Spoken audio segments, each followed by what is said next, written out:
salue quelqu'un et dis-lui que la grâce de Dieu soit ton partage. Et veuillez prendre place. Merci pour le musical.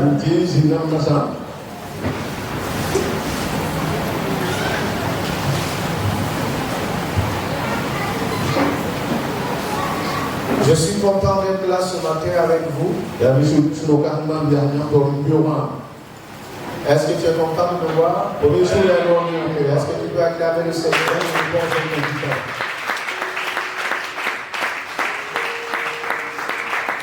Que Dieu vous bénisse de votre fidélité. Vous qui avez été toujours présents à l'église, Dieu se souviendra de vous et il vous fera bénéficier de ses largesses et il ouvrira son bon trésor pour vous bénir au nom de Jésus. Alors ce matin, je voudrais rappeler que le 17, nous aurons notre 17 mai, nous aurons notre séance de baptême. Ceux qui ne se sont pas encore fait enregistrer, faites-vous enregistrer pour qu'on puisse commencer à vous entretenir sur ce que c'est que le baptême. Pour vous donner les rudiments, pour vous donner la connaissance, pour qu'après le baptême, vous soyez réellement engagé pour le Seigneur. Et quelqu'un dise Amen. Alors ce matin, sans vous garder, nous allons devant nos Bibles dans le livre des 2 Rois. 2 Rois chapitre 5.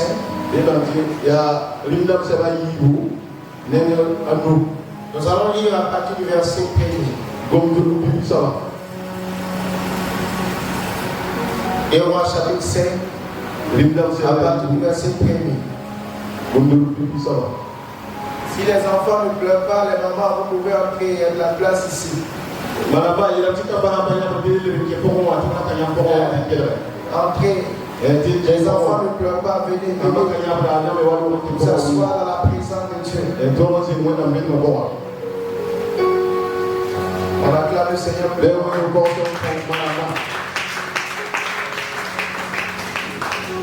Quand tu vas avoir ton bébé, on va dire comme les autres, quand elles ont leur bébé, elles vont s'asseoir à la porte. Moi aussi, je vais aller m'asseoir à la porte. C'est vraiment nécessaire. Et tu dois sortir avec ton bébé pour l'allaiter ou le calmer. Mais quand le bébé est calme, reste assis dans la présence de Dieu. Car pendant qu'on loue le Seigneur, pendant qu'on écoute la parole de Dieu, Dieu fait ce qu'il veut. Et comme il veut. Amen. Nous allons lire. Naaman, chef de l'armée du roi de Syrie, jouissait de la faveur de son maître et d'une grande considération, car c'était par lui que l'Éternel avait délivré les Syriens, mais cet homme fort et vaillant était lépreux.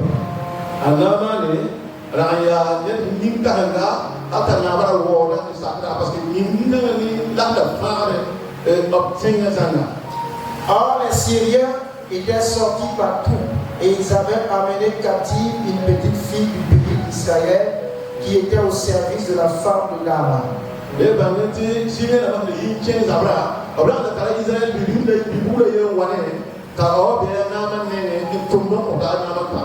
Et elle dit à sa maîtresse,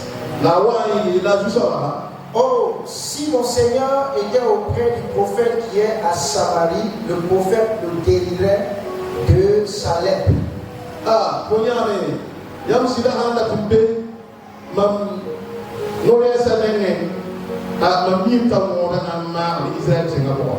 Naaman alla dire à son maître, la jeune fille du pays d'Israël a parlé de telle et de telle manière.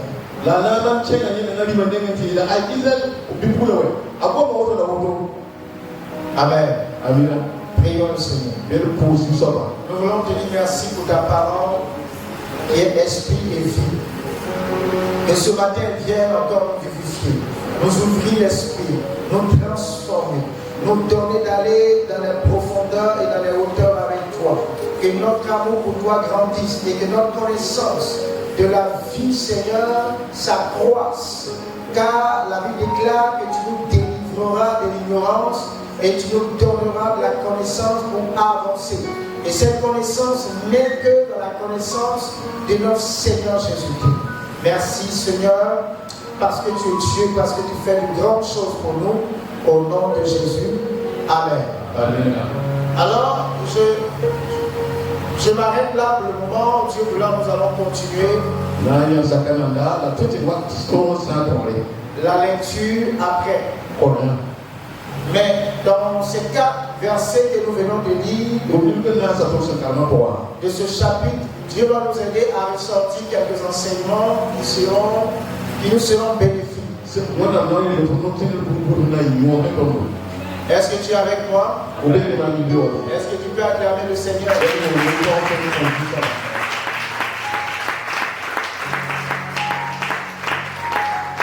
Les Gabonais m'ont dit, pasteur, si tu as des fils qui veulent marier les Gabonaises, ils n'ont qu'à venir.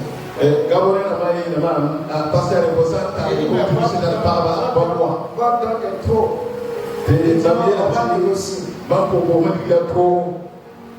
personnes iront là-bas. Les filles sont ici. Amen. Est-ce que tu peux acclamer le Seigneur?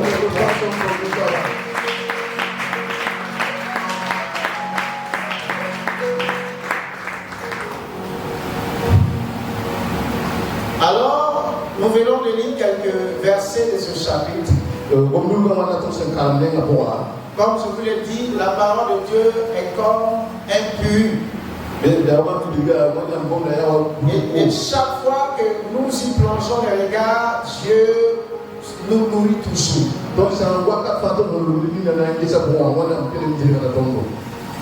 C'est l'histoire de Naaman, vous savez, dans l'église, quand on parle de Naaman, tout ce qu'on voit, ça lève.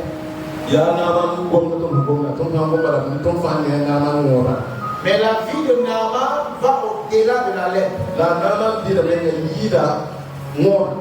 Et le thème de mon message ce matin, c'est Naaman, un exemple à suivre.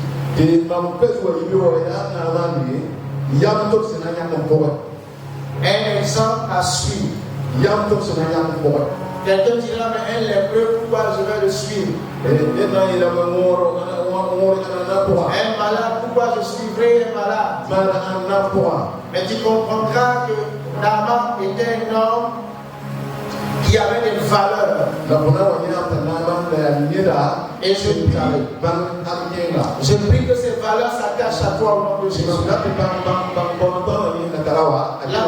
La Bible dit que Naaman était le chef de l'armée du roi de la Syrie.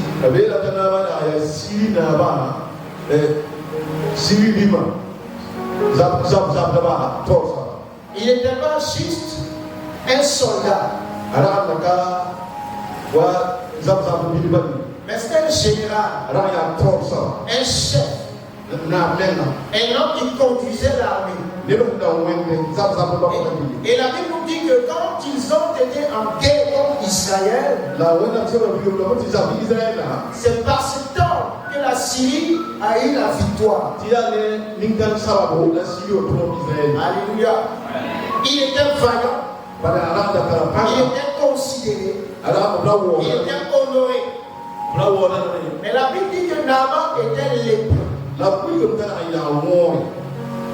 Et vous savez la lèpre dans l'Ancien Testament, dans le peuple de Dieu, lorsque tu souffrais de la lèpre, on t'écartait carrément du peuple de Dieu. Jusqu'à ta guérison. Si tu ne guérissais pas, tu ne réintégrerais pas le peuple. Et quand tu pensais être guéri, le sacrificateur devrait t'examiner. Amen. Et c'est une maladie qui pouvait handicaper. Vous savez, la lèpre, je ne sais pas qui a déjà vu un lépreux. La lèpre est une vilaine maladie. La lèpre est capable de couper tous les 5 doigts. De te couper tous tes orteils. Et même ton nez. Manger le nez jusqu'à ce qu'il reste les 2 bouts. Tes lèvres. Ronger les lèvres. Jusqu'à ce qu'il y ait seulement que tes dents dehors. Donc la lèpre est une sale maladie. Et cette maladie avait pour but d'handicaper celle qu'elle attrape. Et Naaman souffrait de cette maladie. Cette maladie qui était un facteur d'affaiblissement pour l'homme.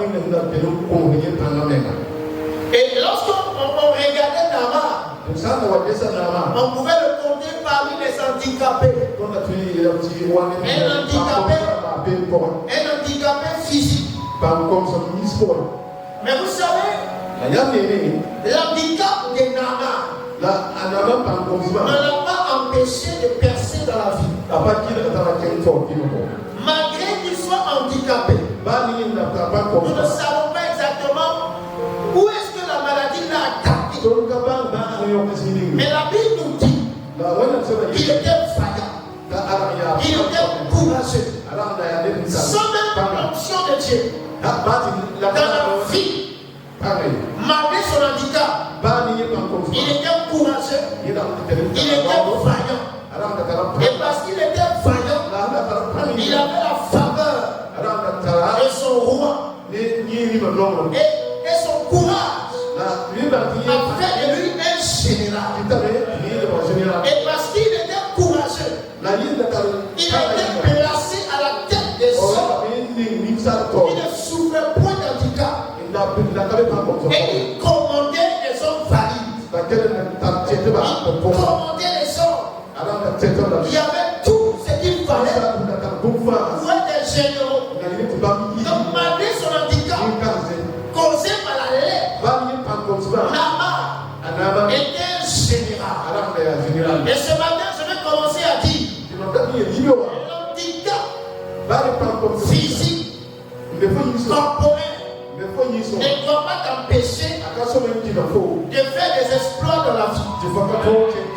Quel que soit l'handicap dont tu peux souffrir, l'handicap ne peut pas handicaper ta destinée. Quel qu'il soit boiteux, quel qu'il soit même sourd, peu importe l'handicap, la destinée de Dieu de ta vie n'est pas handicapée. Et ce que Dieu veut faire avec toi, il le fera.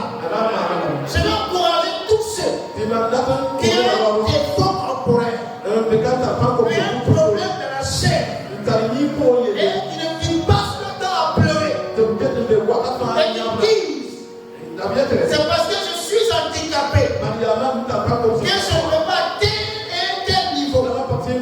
Je viens de dire, prends courage ce matin, sois vaillant, lève-toi, car dans cette société, malgré ton handicap, tu seras établi sur des milliers de barrières. Au nom de Jésus.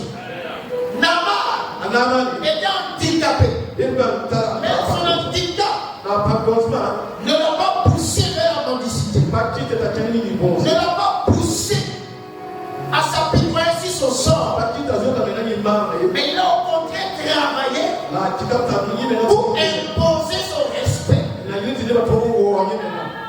Que Dieu te donne, malgré ton handicap, malgré le problème, de travailler pour imposer le respect. Au nom de Jésus. Dieu ne regarde pas notre physique pour dessiner notre destinée. La destinée n'a rien à voir avec le physique. Le destiné n'a rien à voir avec la faiblesse. Car la Bible déclare que c'est même dans la faiblesse que Dieu se glorifie. Je veux encourager les autres qui vont avoir trop d'handicap. Dans ce handicap, Dieu va t'élever. Dans ce handicap, Dieu va te positionner. Dans ce handicap, Dieu va glorifier son nom. Tu vas inspirer le respect. Au nom de Jésus. Vous savez, l'handicap, Naaman c'était la relève. Mais l'handicap peut être d'ordre social. Tu es issu d'une famille. Personne pour t'aider. Personne pour te soutenir. C'était l'handicap. Pendant que les autres enfants ont les hommes, ont les frères pour les aider. En traitant, on 100 000, on 200 000. Toi, tu n'as personne. Pour avoir 7 000, tu es obligé de râler, de transpirer. C'est un handicap. Mais cet handicap ne doit nullement te pousser à la mendicité ou même à la prostitution. Mais je voulais ce matin te dire, même si tu n'as personne autour de toi, même si tu n'as aucun soutien, alors je veux prier que tu puisses t'armer de courage. Tu puisses t'armer de courage. Arme-toi de courage et de détermination. Bientôt, tu vas inspirer plusieurs personnes. Au nom de Jésus. Est-ce que tu peux acclamer la parole de Dieu? L'handicap ne l'est que pour l'humain. Dieu n'est jamais handicapé. Naaman, il n'avait même pas le Dieu que nous avons. Et c'est pourquoi vous allez voir même dans la société. Dans la société. Aujourd'hui, nous voyons des handicapés occupés de hautes fonctions dans les administrations. On voit des boiteux occupés de grands postes. Et quelqu'un dit amen. On voit des paralytiques occupés de grands postes. Et l'handicap, bien aimé, ne doit pas t'empêcher d'avancer dans la vie.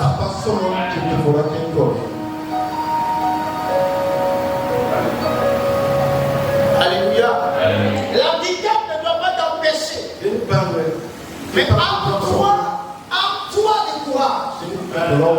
Si tu n'as personne, il y a une personne qui est encore là, sur qui tu peux compter. Si tu es toi, tu es enfant de Dieu. Tu peux compter sur celui qui t'a créé. Et celui qui t'a créé, il sait pourquoi il t'a créé ici. Et tu dois rester ferme, attaché à ton Créateur. Même si ton pied est tordu, ta destinée n'est pas tordue. Même si te manque un œil, dans ta destinée, il ne manquera rien. Avant que le Seigneur ne décide de te guérir, tu peux exceller dans la société. Que Dieu te fasse exceller au nom de Jésus. Que Dieu te positionne au nom de Jésus. Malgré ton handicap, physique ou social, que Dieu te remplit de courage. De courage et de courage. Qui te remplit de vaillance. Sois une femme vaillante. Sois un homme vaillant. Et tu verras que ton respect, si ton respect va s'imposer, tu ne demanderas pas le respect. Mais parce que tu es vaillant et vaillante, ton respect va s'imposer. Au nom de Jésus. Acclame le Seigneur. Pourquoi? Parce que Dieu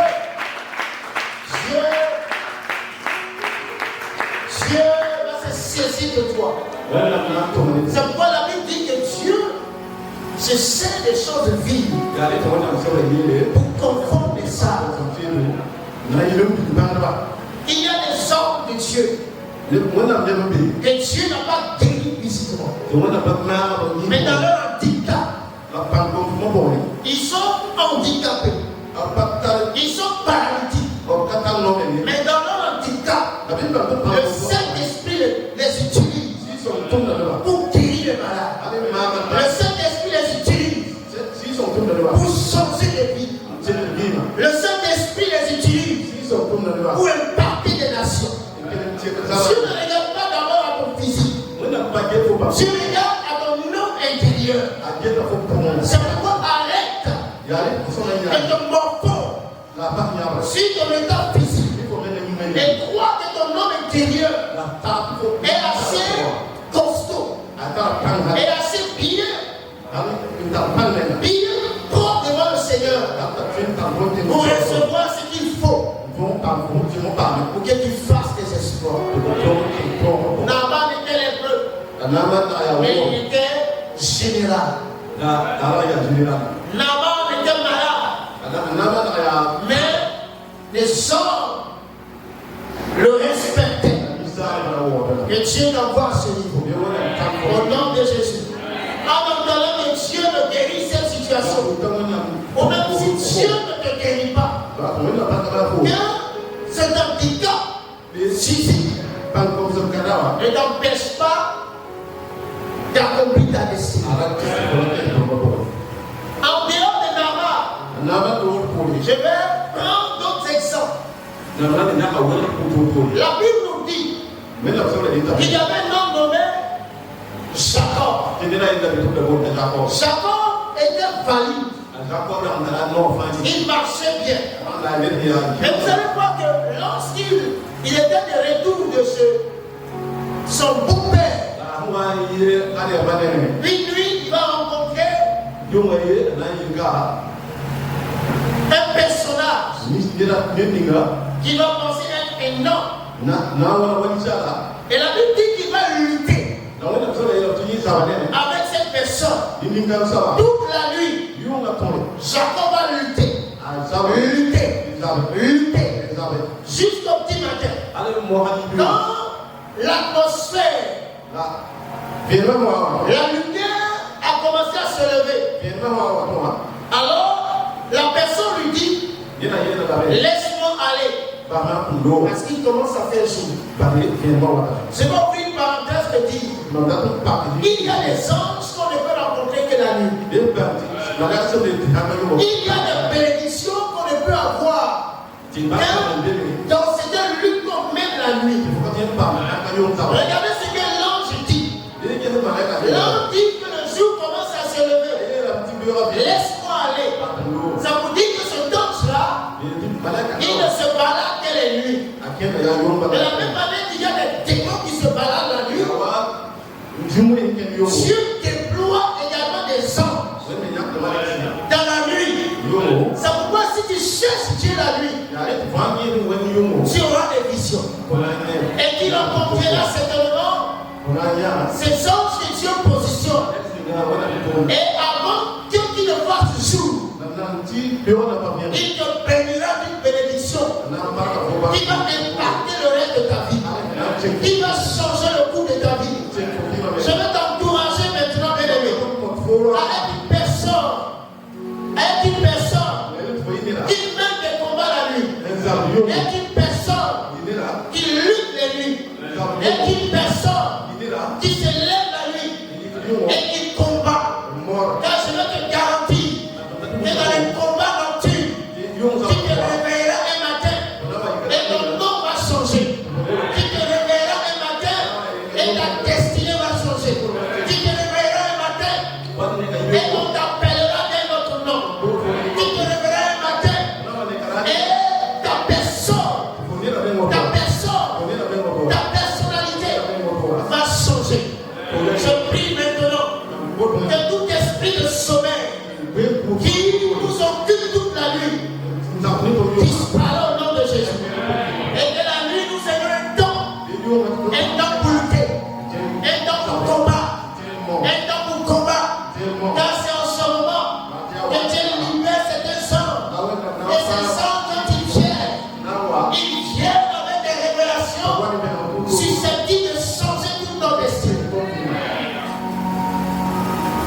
Alléluia. Que Dieu, par sa puissance, nous donne comme Jacob et mener des luttes dans Dieu. Et vous savez, Jacob lui dit, je ne te laisserai pas tant que tu n'auras pas béni. Mais comme lui, son heure de travail est passée et qu'il doit repartir, pourquoi s'est libéré de Jacob? La Bible dit qu'il nous donna un coup au niveau de la hanche. Et sa hanche a été déboîtée. C'est ça? Et Jacob est devenu boiteux.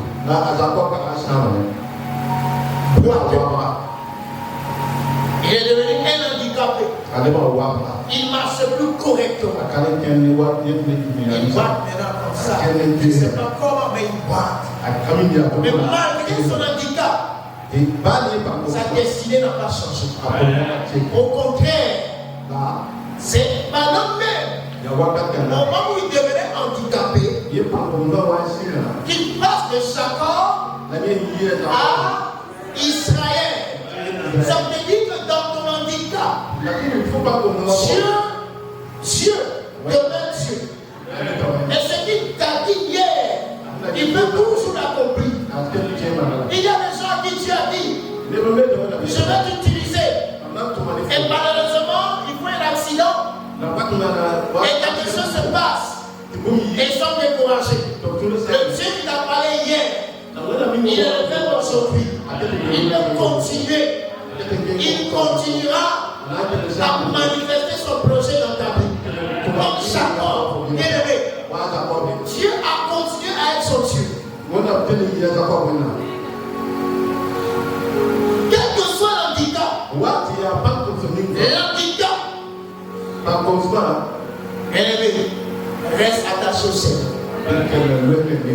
Il y a des personnes, c'est pendant même qu'ils sont dans la présence de Dieu, ils sentent que les choses n'avancent plus comme ils veulent. Ah, bien aimé, c'est un handicap spirituel. Mais dans ce handicap que tu vois, tu as l'impression que tu n'arrives plus à marcher rapidement comme Jacob le faisait. Tu as du mal maintenant à avancer. Les choses vont lentement. Et tu te poses des questions. Est-ce bien fait de donner la vie au Seigneur? Je te réponds ce matin, oui. Tu as bien fait. Car au moment où tu penses que ta vie n'avance pas, c'est en ce moment que Dieu, lui, a ouvert les cieux sur ta vie. C'est en ce moment que Dieu, lui, a de nouveaux projets pour toi. C'est en ce moment que Dieu, lui, fait des choses extraordinaires. Jacob était boiteux, mais il est entré dans sa destinée. Le fait que tu sois boiteux, le fait que tu sois handicapé,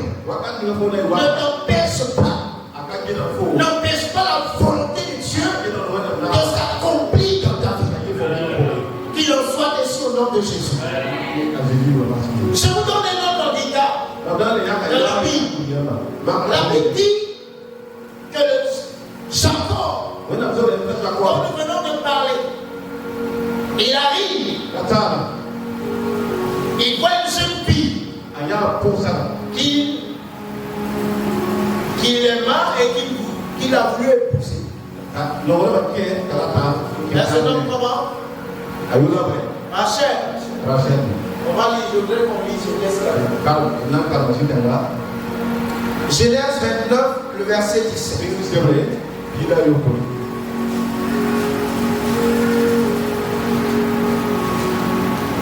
Si pendant que je prêche, tu vois dans ton cœur un handicap entré de bonté,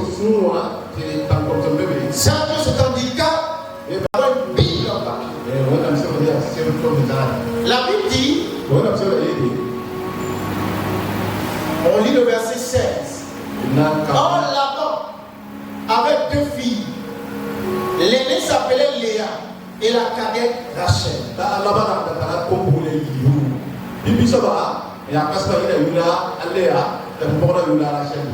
Léa avait les yeux délicats. Mais Rachel était belle de taille et belle de...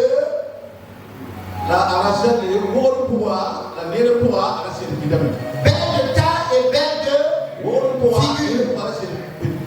Ça veut dire que Léa en réalité n'était pas belle. La Bible dit que Léa avait les yeux délicats. Mais quand le main vient, c'est pour exprimer quoi? L'opposition. Donc Rachel, en termes de beauté, était le contraire de ce que Léa était. Léa n'était pas belle de figure. Elle n'était pas belle de taille. Mais vous allez voir que dans cet handicap corporel, Dieu va sortir de Léa Juda. Dieu va sortir de Léa Juda.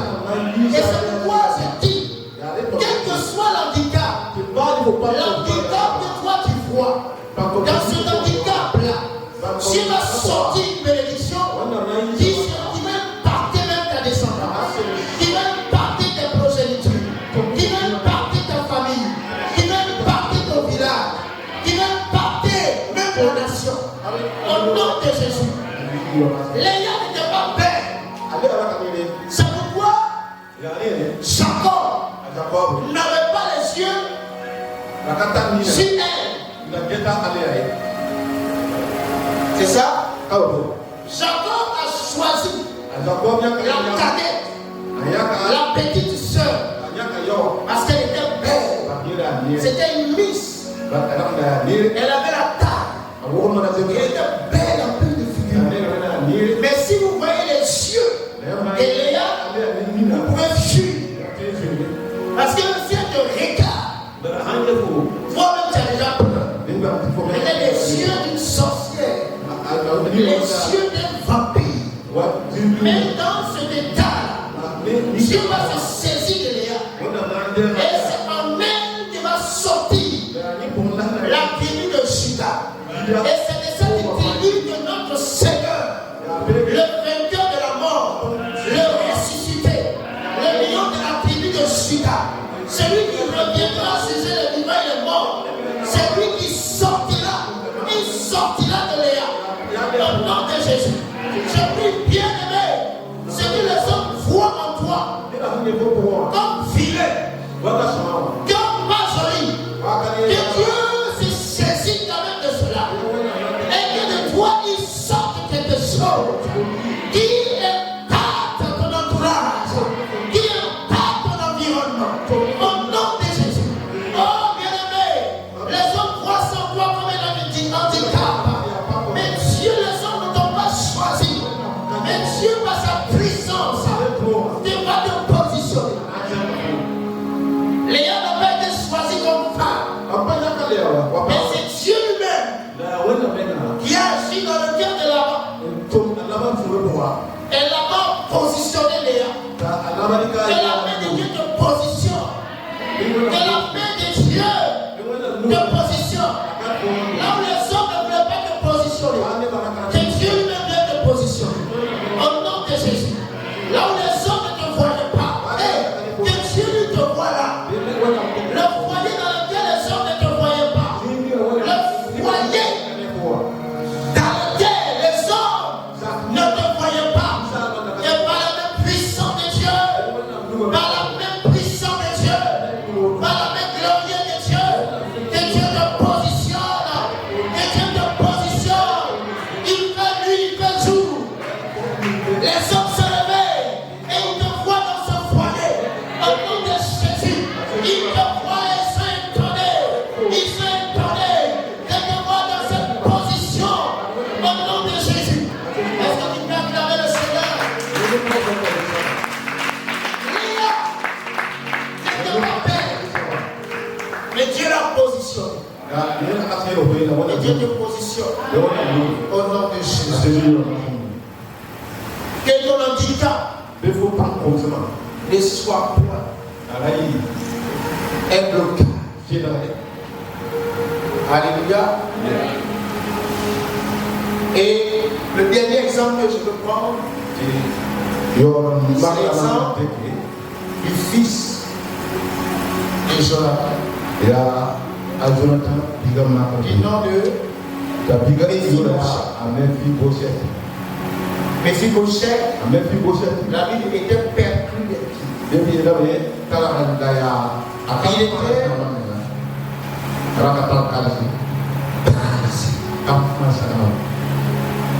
mais c'est un homme qui est sorti des entrailles de quelqu'un qui craignait Dieu. Et pendant que les hommes, vous savez, Dieu, il est bon. Et quelqu'un dit Dieu est bon. Malgré qu'il y avait même une prophétie qui annonçait la destruction totale de la maison de Akab.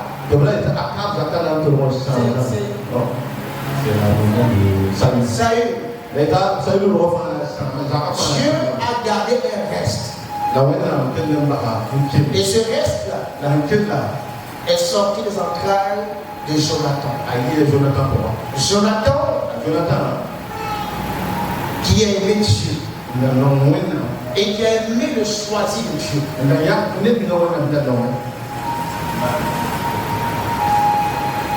Lorsque tu aimes le choisi de Dieu, bien aimé, même si ce qui sort de toi est paralysé, Dieu par sa grâce va positionner ces choses paralysées à la table. Méphibosheth, lui-même se voyait comme moins qu'un chien mort. Parce qu'il était handicapé. Maintenant, l'heure de Dieu a sonné. Dieu a réveillé l'esprit de David. Et David a dit, n'y a-t-il pas quelqu'un de la maison de Saül pour que je lui fasse du bien à cause de Jonathan? Et l'homme dit, il y a Méphibosheth, perdu des pieds, paralysé, qui n'avance pas dans la vie, qui est toujours à la même place, qui ne progresse pas. Et la grâce de Dieu m'a dit, amenez-le-moi, même s'il n'avance pas dans la vie. Moi, l'éternel Dieu, je prends un décret, et à partir de ce décret, je le fais avancer. Je le positionne à la table des rois. Et la Bible dit là, qu'à partir de ce jour, Méphibosheth a mangé à la table du roi. Bien même malgré ton handicap, que Dieu te positionne à la table du roi. Que Dieu te positionne au nom de Jésus. Oh, ce n'est pas par ton physique, mais c'est par la puissance de Dieu. Oh, ne regarde plus à ton handicap. Dis la personne, ton père est mort, ta mère est morte, et même les gens sont contre ta famille. Il y a une malédiction qui suit ta famille. Et en plus de cette malédiction, physiquement, tu n'as rien pour avancer. Mais je vais appeler la faveur de Dieu sur ta vie ce matin. Je vais appeler la grâce de Dieu sur ta vie ce matin. Avec malgré ces circonstances, Dieu se souvient de toi et lui-même te positionne au nom de Jésus. Quel que soit le malheur et la malédiction qui a frappé ta maison, qui a frappé la maison de ton père, aujourd'hui Dieu se souvient de toi et te positionne au nom de Jésus.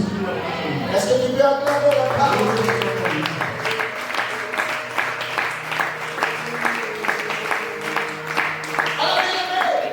Notre Dieu, le Dieu que nous servons,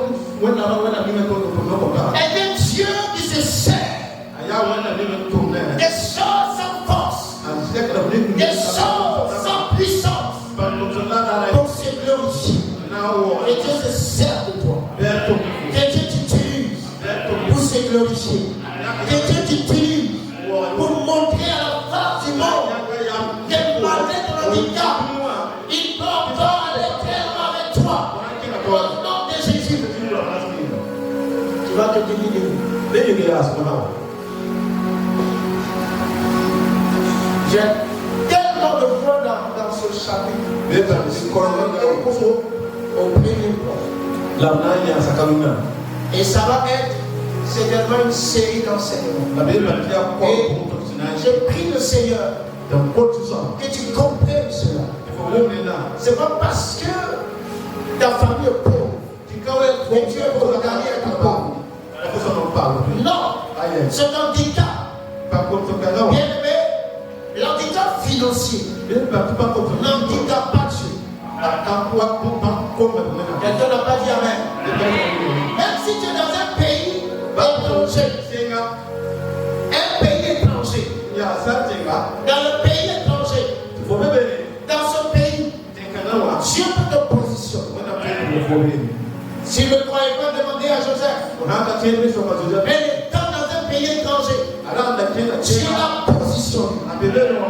Alors je prie que le fait d'être sur un territoire étranger ne soit pas un handicap pour toi. Même si c'est un handicap, que Dieu balaie cela du revers de la main et que ferait des opportunités dans cette nation. Au nom de Jésus, tu vas élever la voix ce matin. Selon que l'Esprit de Dieu t'a parlé, selon que Dieu lui-même t'a parlé. Et tu vas dire, Seigneur, j'avais ce handicap. Et je pensais que c'était terminé. Oui, j'avais ce handicap. J'avais ce mal. J'avais cette situation. Et je pensais que c'était fini. Mais ce matin, sur ta parole, je veux annoncer ma foi. Sur ta parole, prêcher ce matin, je veux attacher ma foi pour aller de l'avant, pour espérer en toi, pour attendre de toi le jour meilleur. Au nom de Jésus. Oh, il est là-bas et commence à prier. Prie avec foi. Prie avec Dieu. Et dis comme Léa, je louerai l'Éternel. Oui, cette fois-ci, après ce message, oui, je loue l'Éternel. Après ce message, je bénis l'Éternel. Après ce message, j'exalterai l'Éternel. Après ce message, oui, je bénis son nom.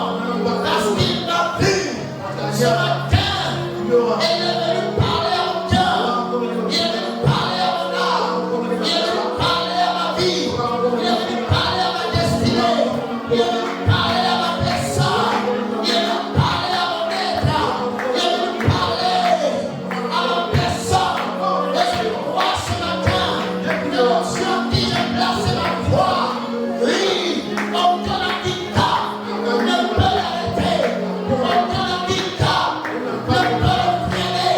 Aucun handicap ne peut le bloquer. Le Dieu qui est au-dessus de toutes choses. Le Dieu qui règne. Là où personne ne peut régner. Le Dieu qui passe. Là où personne ne passe. Le Dieu qui vit. Même dans le tombeau. Qui ressuscite. S'enlève qui que ce soit.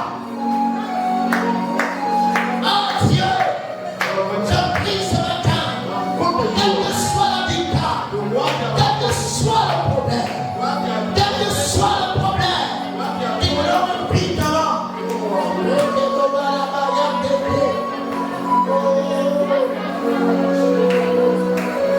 Merci Seigneur.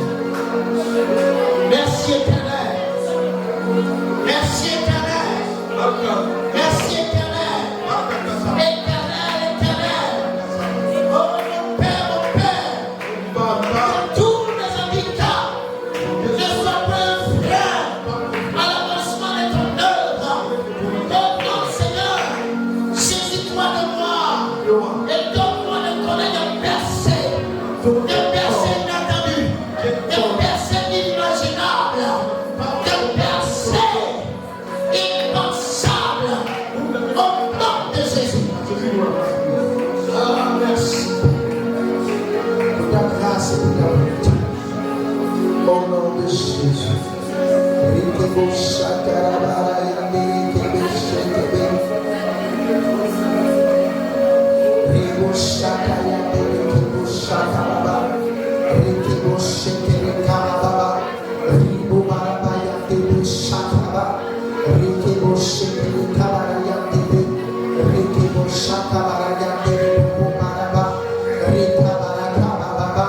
Ah, je vois le Seigneur, la main de Dieu, venir maintenant vers toi.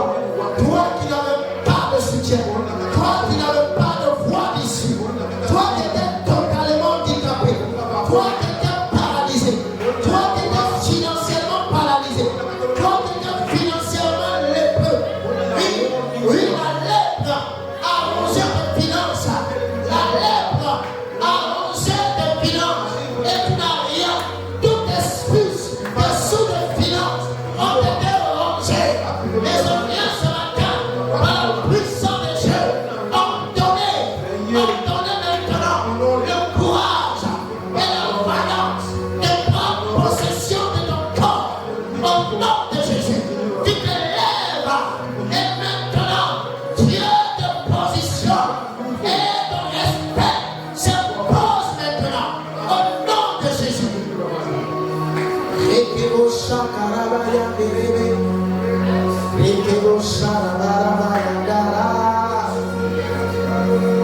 Oh, merci Seigneur.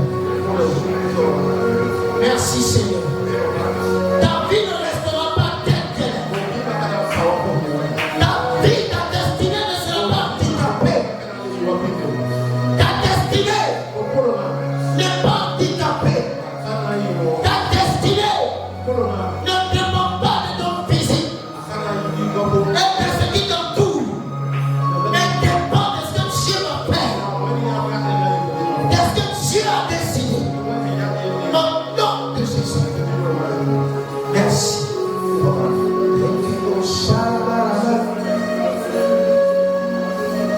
Il est hors de question que tu passes sans me toucher. Il est hors de question que ça finisse comme ça. Je n'ai jamais vu un homme te chercher sans te trouver. Je n'ai jamais vu un homme te chercher sans te trouver. Il va on reprend, il est hors de question. Il est hors de question que tu passes sans me toucher. Il est hors de question que ça finisse comme ça. Car je n'ai jamais vu un homme chercher sans te trouver.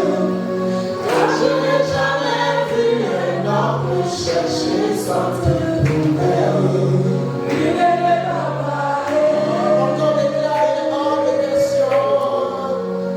Il est hors de question que tu passes sans me toucher. Il te touche ce matin. Dieu te touche. Dieu te touche ce matin. Il te touche ce matin. Il te touche. Il te touche.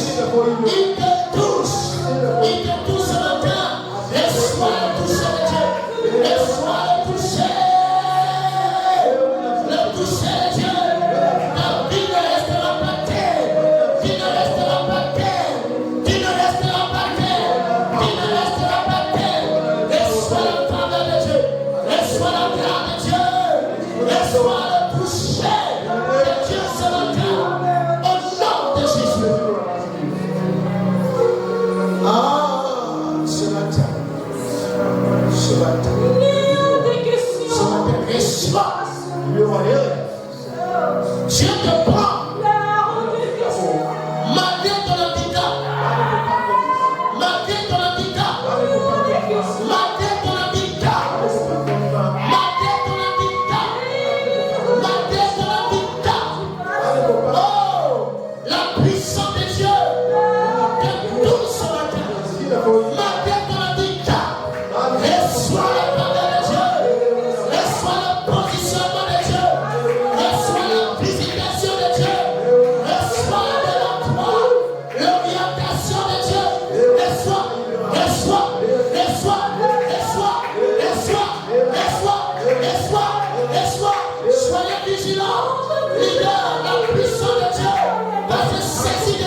prière, ce message, la puissance de Dieu qui est dans cet habitat se saisit de toi et t'amener maintenant à la position qu'il a préparée pour toi. Et sois touché ce matin.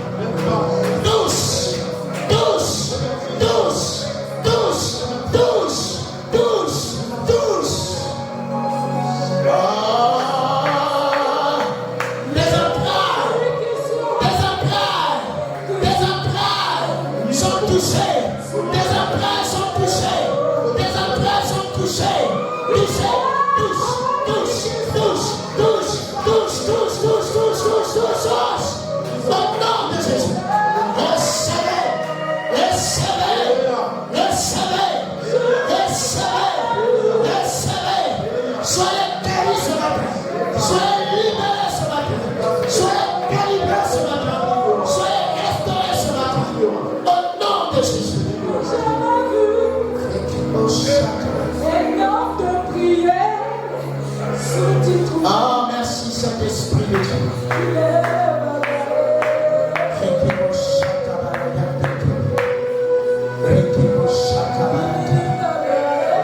Tous, tous, au nom de Jésus.